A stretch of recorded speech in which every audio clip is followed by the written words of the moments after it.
Approximately 1 out of 5 Americans has a disability.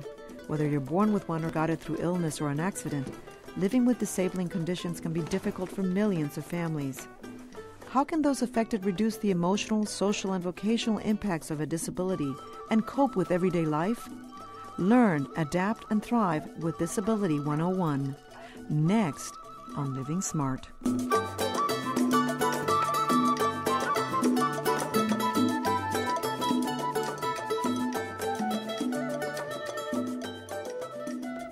Welcome to Living Smart, the show designed to help you get the most out of life. Dr. Roberta Diddel had a car accident when she was 20 years old. She suffered a spinal cord injury that changed almost everything in her life. She's now a clinical psychologist and the founder and executive director of Disability 101, an organization that provides programs to empower people with disabilities and their families. Besides this and her private practice, she's also a part-time faculty member at Rice University. She specializes in helping individuals who face life changes just as she did, or a personal loss, brain injury, dementia, chronic pain, and chronic illness. Welcome to Living Smart. It's great to have you here. Thank you. After you had the accident, what was the most challenging thing for you? I think the most challenging thing for me after the accident is what still is the most challenging thing for me today. It's not the big things like I'm in a wheelchair or I can't climb mountains. Right. It's really the little things that keep me from doing what I want to do every day, keep me from living a so-called normal life, right. Trying to get into a building where I'm taking a class or giving a class, trying to find a place to go to the bathroom. When I was disabled in 1973, it was much worse than it is today. Today, with the Americans with Disabilities Act, a lot of places are much more accessible. I can actually find a bathroom when I'm in an airport. What a concept. Right. But back then, it was much more difficult. And it's really those little things that make you feel as though you're not a part of the rest of the human race. And that can be marginalizing. It can be very demoralizing. You feel like you were sort of on the fringes. Yeah, exactly. Tell me, but one of the ways you learned to cope, I'm gathering, is you decided to become involved in helping people with disabilities. Tell me how you created Disability 101. Well, the way that I first got involved with working with people with disabilities was because of my spinal cord injury and noticing that people were, some people who were going through the rehabilitation process were responding to it really well. I found that I was one of those people who's really resilient and able to do well, and other people were completely overwhelmed. And I became intensely curious about what makes some people function well and kind of step up to the plate, and other people are totally sidelined. And my whole career has sort of been driven by that question: what is it that makes people do well? So now everything I do is focused on studying that and helping to inspire people to do the best that they can. So did you find that you can help people become more resilient, or is that something that you're just sort of genetic, you're born with? Well, genetics plays a role because we have the research suggests that things like positivity and the ability to have an upbeat mood are definitely genetic, and that those things do help. But I think attitude makes a lot of difference, and if you believe that you can, you will succeed. So have you found that you're able to train people to have this positive attitude and this resilience? Well, not training like Pavlov's dogs, unfortunately. Exactly. If I could do that, I'd probably you'd be a multimillionaire. Yes. But I think you can help people realize that they have more capacity than they think by focusing more on what they can do and less on what they've lost. Exactly. And loss is a big part of this. Loss can be a really big part. Tell me about the challenges. So what are some of the major challenges people with any kind of disability face that other people may not be aware of until they have a disability?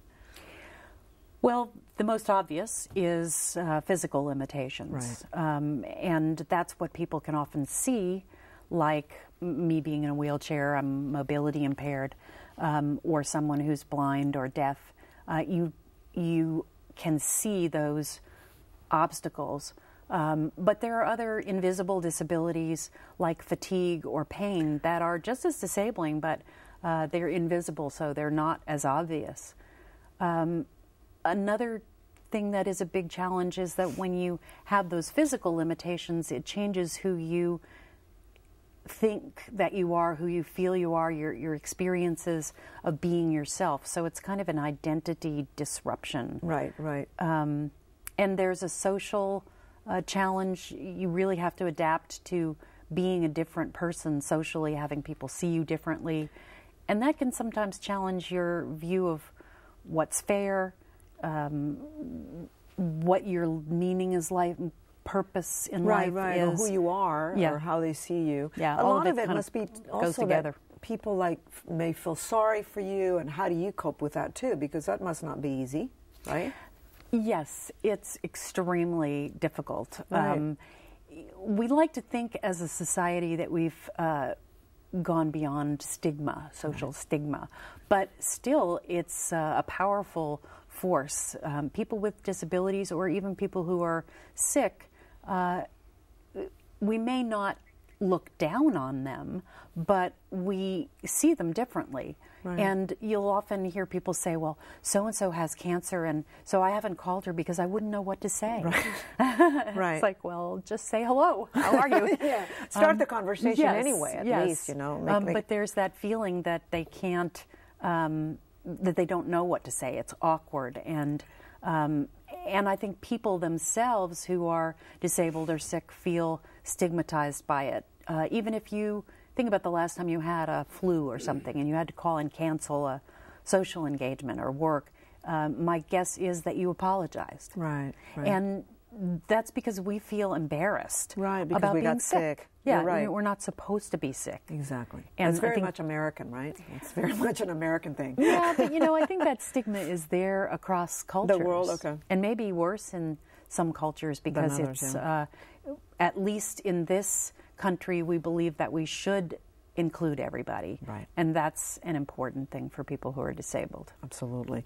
Let's talk about, and we've talked a little bit about this already, but the 4 major challenges for people with disabilities. The first one is the loss of physical ability, and with that comes the loss of independence. Would you say that's one of the hardest things that you have to deal with? For some people, it's extremely difficult. I have no problem in telling people what to do, so it wasn't a big problem for me. I'm also blessed with a supportive family and a husband who didn't see it as an affront to his masculinity. Yeah, to do things for me. But I think it is a really big challenge for most people. They feel as though they have to be 100% independent. And I like to use the word autonomous. It means self-governing, because you can be quite physically dependent, but if you're governing your own life, making your own choices, it really doesn't matter how much you depend on other people. That's a much better way to think about it. Okay. The second one, loss of our old self. This is something you keep bringing up. This doesn't happen to everyone. Sometimes you're born with a disability. But if you were born with no disability and then all of a sudden something happened, like in your case, you lose your old self. And you have to accept the new self, correct? Yeah, I think it's your physical self. Your body image is a certain way. And again, especially if you have someone with an amputation or some visible disability, it's difficult. Or even, I have a patient who has a tremendous fatigue that's a part of her illness. Disability, yeah. And she thinks of herself as a very active, do all the time person. It completely changes the way she feels about herself because she can't go all the time. It also, I think, can show itself in people with cognitive problems, if they have difficulties with memory. One woman who is a very bright lawyer at a firm in town, she has some cognitive difficulties because of her disease, and we were talking about things she could do to improve her memory and be more organized, and she kept fighting me on everything. Well, I don't want to do that. I don't want to do this. I said, what's the deal? You know, I'm only telling you to Why are you coming here? Use a notebook. Exactly. And she said, you don't understand.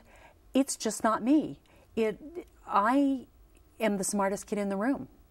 Okay. And so for her, it was an indication that she was not herself anymore. Oh, okay. And so I think sometimes those things take us by surprise. Right, right. It sounds like her disability was her arrogance more than anything. Yeah, you could say that. Adapting to new social challenges.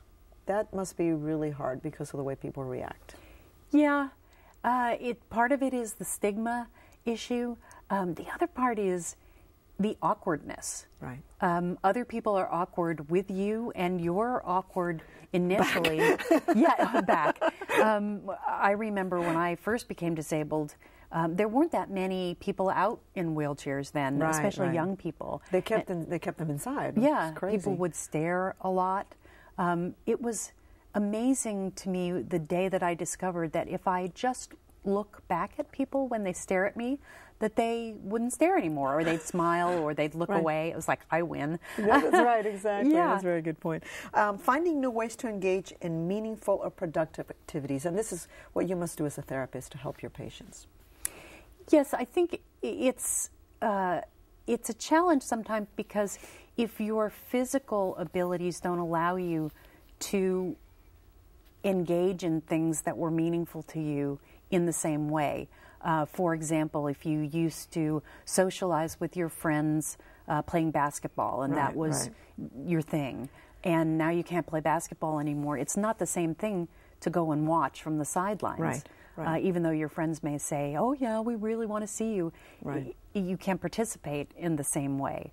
So I think we have to, through the process of living, discover new ways to be in the world and to find a place for ourselves in the world. And that's difficult because initially we don't know the answer to that. And I'm a gal who likes to have a plan, and if I don't have a plan, it's really hard. So you really have to be able to just take one step at a time and look for ways to re-engage. Right, you help them find the different options that maybe they hadn't even thought about before. Yeah, or because they didn't have a disability. Yeah, do what's in front of you. I would assume that most people with disabilities have a lot of grief and suffer from depression because of the tremendous change that this represents. How do you help them with that? It's a challenge because I think there's the grieving part, and grief is the emotional response to bereavement or loss. Right. So there is that depression, sadness, confusion is a huge part of loss. But another aspect of bereavement is feeling uncertain about how things are going to turn out. What does this mean? When I was lying in bed in the hospital, I knew that I was paralyzed and that I probably would be paralyzed for the rest of my life. I had no idea what that meant, how my life would change. And the only way that you discover how to live your life without what you had before is just to go through it. And that's similar to bereavement. I think the other thing that's similar to bereavement is some people get stuck. We all know people who have lost a spouse or a child who just somehow don't overcome it. And right.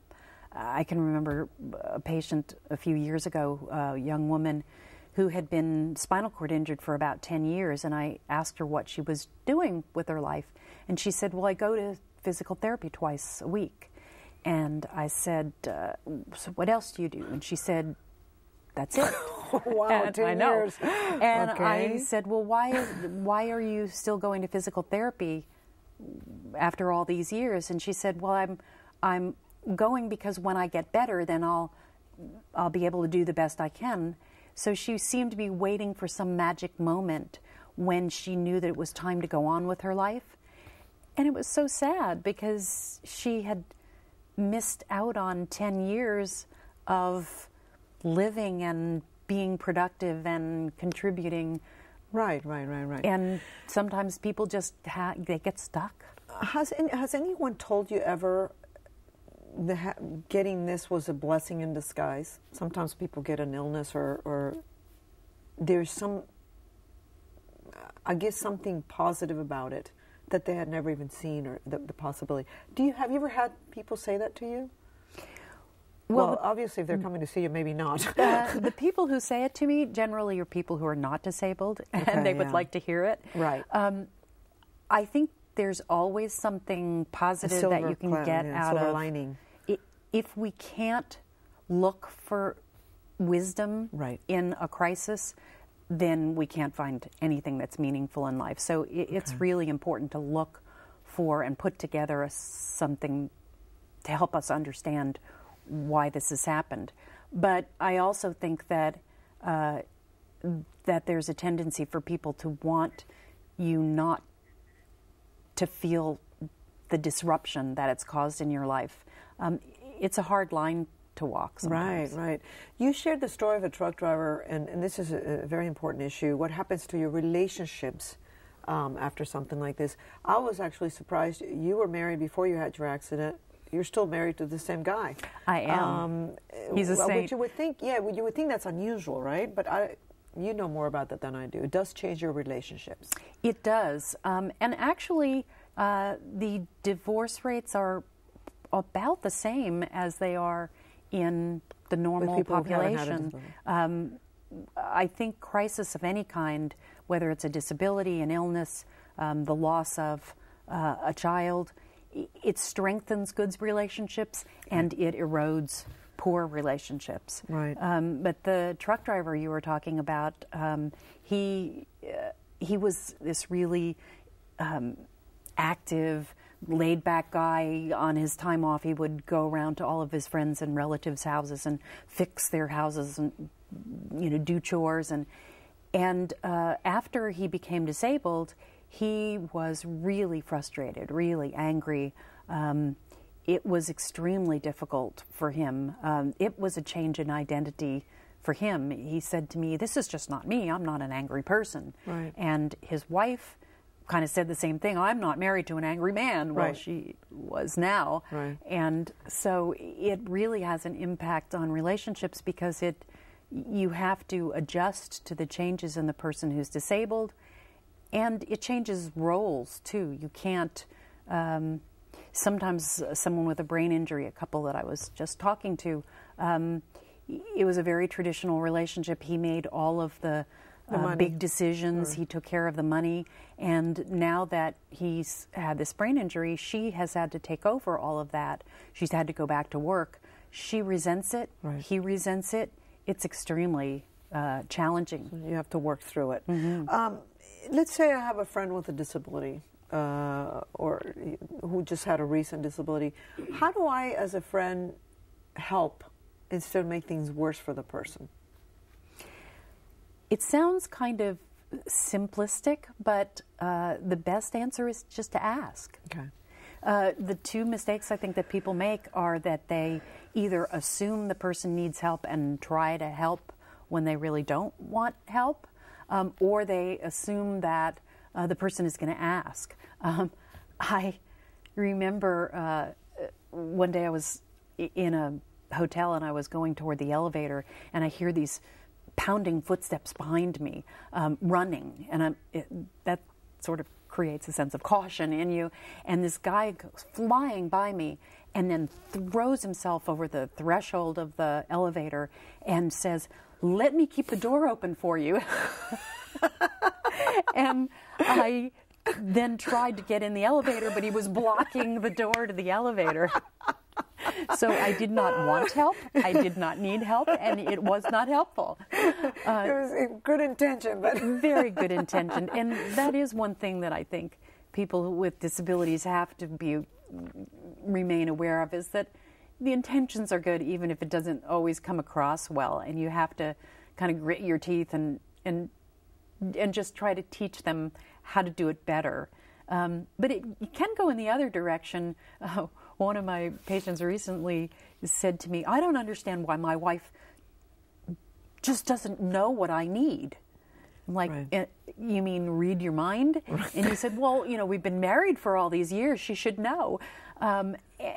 So I think sometimes if you're disabled, if you have difficulties and challenges, you really have to get more comfortable with asking and telling people what you need. Right, because people change their identity when they go through a disability, right? And, yeah. And this, as you said, this is one of the hardest things. Well, and as a friend, I think another thing that you can do is, people will often say, "Is there anything I can do to help?" And you've probably had people say that to you if you're going through something difficult. Anything I can do to help, just let me know. Well, it's so broad and general. Right. So be more specific. Yeah. If you see someone struggling to reach something, can I help you reach that? You're right. So that if you're watchful and you get a sense that there's something specific you can do, ask. Right. And like, I'm going to fix you a meal, or let's go to dinner, or should I bring you a movie, or something. And very often that kind of breaks down the barriers for the person who's disabled, because it is very specific. It's not asking them to then go back and ask you to do something. You've been a therapist for a long time. Disability 101 is really helping not only people with disabilities, but their families. What have you learned from them? I mean, you're a person who's been through the disability. You have to go through your own process. But what have you learned from them? Because everybody's different, and how they handle it is different. I've learned so many things. But maybe we learn the lessons best that we already kind of know and reinforce what we believe. And I think the biggest lesson is that you just have to move forward. And I can remember a good example of this for me is early on in my disability, I became really sick with pneumonia, and I ended up in an intensive care unit with a tracheotomy, and I was on a breathing machine breathing for me. It was just dismal. It was dark. There were no visitors. It was boring. There was nothing to do. And the doctor had told my husband that I might not survive. Right. I kept myself busy by the machine had a little green light, and when you breathe for yourself, the little green light would go on. And so I just started trying to make the little green light go on. It was something to do. Yeah. And later I was told that, maybe that made the difference. It could have helped you survive. It could have helped you get off the respirator. That was amazing. I wasn't really trying to do that, but I think it was just the idea that whatever those green lights are that are available to us, do it. Don't worry about whether it's going to pay off or it's not going to pay off. Just do what you can. Whatever works for you. Yeah, and try to find something that works for you. Yeah, your green lights are different from mine. I'm just curious, and because you've had this experience, if it's harder for people who are born with a disability, let's say you're born blind, or you're born with spina bifida, or a major disability, or you get it later in life, after you've led a normal life, what's harder? What are the issues? Are the issues the same for these people? Well, some issues are the same, like how to deal with other people, but I think what's in some ways easier for people who are born with a disability is that they know nothing else. So there's no kind of shock of transition. So you don't deal with the shock, yeah. Or the anger, maybe. The same amount of anger. I think they still go through periods where and I think that's what's more difficult about being born with a disability. That's by what people tell me, not my own experience, but they don't have the opportunity that I had to develop a full sense of who I was before I became disabled. That is a healthy person, healthy in the sense that able-bodied and self-confident, and I was that person pretty much before I became disabled. That, I think, was a big advantage for me. And so there are advantages to both and disadvantages to both. And it sounds like do you think you are genetically more resilient than most people, or you kind of learned it? Or? Yeah, I think I do have that sort of positivity in my genes.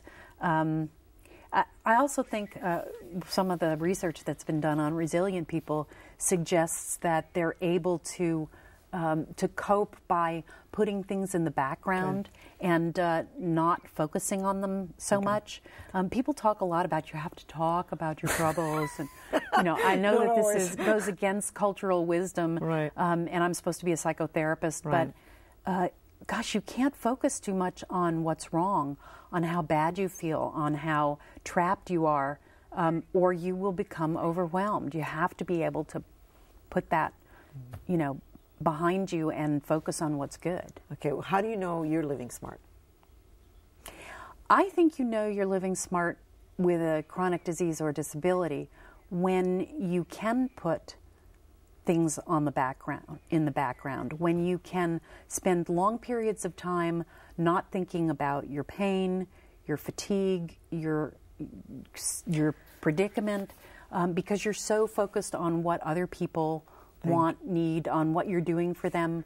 That's what enables you to rise above the human condition. Thank you so much, Dr. Diddel, for being with us. And to learn more about managing chronic disease and disability, go to our website. There you'll find a complete resource list. You can also email us or call us with your comments at 713-743-8513. And that's our show for today. I hope you've enjoyed it. Remember to live smart. I'm Patrica Gras. Have a great week.